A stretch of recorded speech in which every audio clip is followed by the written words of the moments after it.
अस्सलाम वालेकुम स्टूडेंट्स, हमारा आज का टॉपिक है capacitance of an isolated sphere. इससे पिछले टॉपिक में आप लोगों ने स्फेरिकल कैपेसिटर के लिए जो है वो रिलेशन ड्राइव किया है। यहाँ पर इस टॉपिक में हमारे पास जो है वो एक सिंगल आइसोलेटेड स्फीयर है जिसका रेडियस जो है वो कैपिटल आर है। The other outer sphere of this capacitor is the missing plate with an infinite radius infinity. यानी जो इनर स्फीयर है उसका रेडियस कैपिटल आर है और आउटर स्फीयर जो है वो मिसिंग है, तो उसका रेडियस जो है वो हम इन्फिनिटी कंसीडर करेंगे। ये हमने स्फेरिकल कैपेसिटर का जो रिलेशन कल ड्राइव किया था वही हम लेंगे। अब इसमें हमने इक्वेशन को ऊपर और नीचे b के साथ जो है वो डिवाइड कर देना है। ऊपर से तो b कैंसिल हो जाएगा और यहाँ पर जो ओवर में b आएगा इसको जब हम दोनों के साथ अलग अलग से लिखेंगे तो यहाँ से ये b कैंसिल हो जाएगा, ठीक है। और यहाँ पर 1 आ गया और माइनस a ओवर b। अब a की जगह आप लोगों ने अभी पढ़ा है कि जो हमारे पास स्फीयर है उसका रेडियस कैपिटल आर है और b की जगह इन्फिनिटी पुट करना है। यही हमने किया, यहाँ कैपिटल आर पुट कर दिया a की जगह और b की जगह इन्फिनिटी पुट कर दिया। जब किसी भी चीज़ के ओवर में इन्फिनिटी आता है तो उसका आंसर 0 हो जाता है। तो यहाँ पर जो आइसोलेटेड स्फीयर होगा उसकी कैपेसिटेंस आ जाएगी c is equal to 4 pi epsilon naught r. Next हमारा टॉपिक है energy stored in an electric field. अब कैपेसिटर जो है, फॉर एग्जांपल अगर हम पैरेलल प्लेट कैपेसिटर कंसीडर कर रहे हैं तो उसमें आपने पढ़ा कि उसकी दो प्लेट्स हैं, एक के ऊपर पॉजिटिव चार्जेस डिपॉजिट होते हैं, दूसरी के ऊपर नेगेटिव होते हैं।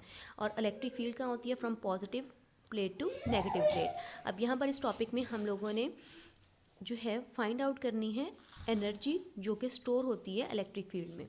कैपेसिटेंस जो है कैपेसिटर की वो C है। अब इसको जब किसी भी बैटरी के साथ जिसका EMF जो है वो V है उसके साथ कनेक्ट किया जाता है तो जो चार्ज प्लेट्स के ऊपर डिपॉजिट होता है उसके लिए वर्क डन जो है वो है V dq के बराबर। और ये वर्क जो है वो in form of electric potential energy store हो रहा होता है, तो इस वजह से हम dw की जगह जो है वो du लिखते हैं।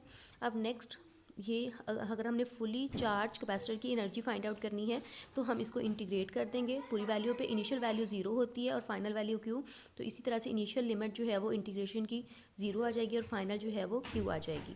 नेक्स्ट v की जगह जो है वो हमने q ओवर c पुट किया है, ठीक है। आगे इसको इंटीग्रेट किया, इंटीग्रेट्स करने के बाद लिमिट्स जब पुट की हैं उसके बाद इसके लिए रिजल्ट्स आ जाते हैं 1/2 q स्क्वायर ओवर c। अब यहाँ पर q की जगह हमने cv पुट कर देना है, उसका स्क्वायर करेंगे, एक c कैंसिल हो जाएगा तो यहाँ पर रिलेशन आ जाएगा u is equal to half c v square.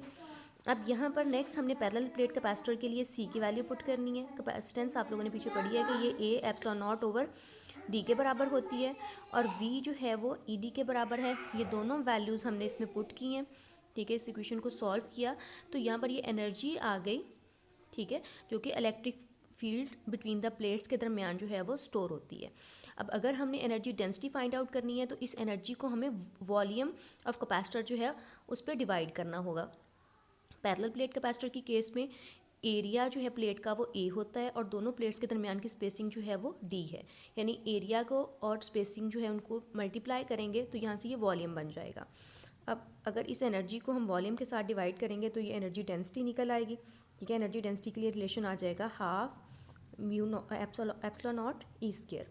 अब ये उस केस में है जब कैपेसिटर की प्लेट्स के दरमियान कोई डाइलेक्ट्रिक मीडियम नहीं है।